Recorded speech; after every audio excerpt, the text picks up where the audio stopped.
السلام علیکم ورحمۃ اللہ وبرکاتہ۔ ان کے دل محبت سے کس قدر لبریز تھے۔ ایک مرتبہ حضرت زرار بن اسود رضی اللہ عنہ جہاد کرتے ہوئے دشمن کے گھیرے میں آ گئے۔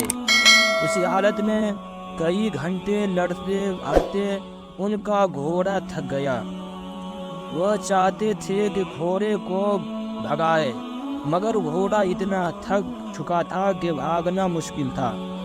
چاروں طرف ان کے دشمن تھے اور انہوں نے بھی دیکھ لیا تھا کہ اب گھوڑا بھاگ نہیں سکتا۔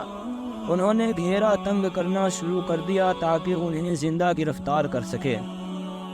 جب انہوں نے دیکھا کہ اب دشمن میرے اتنے قریب آ رہے ہیں تو یہ زیادہ متفکر ہوئے اور گھوڑے کی لگام کھینچی، مگر گھوڑا تھکن کی وجہ سے آگے بڑھتا ہی نہیں تھا۔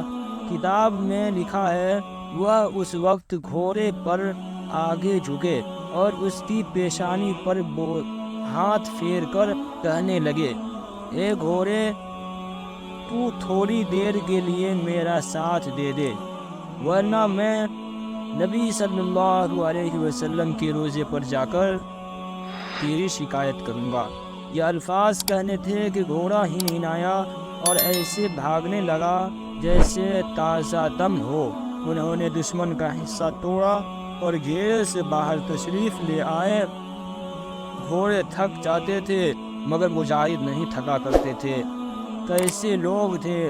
یہ وہ لوگ تھے جنہوں نے اللہ سے سچا وعدہ کیا تھا۔ یہ وہ لوگ تھے جنہوں نے اللہ سے وعدہ سچ کر دکھایا۔ ان کی زندگی، ان کے حالات کو پڑھ کر حیران ہوتے ہیں۔ کیا وجہ تھی؟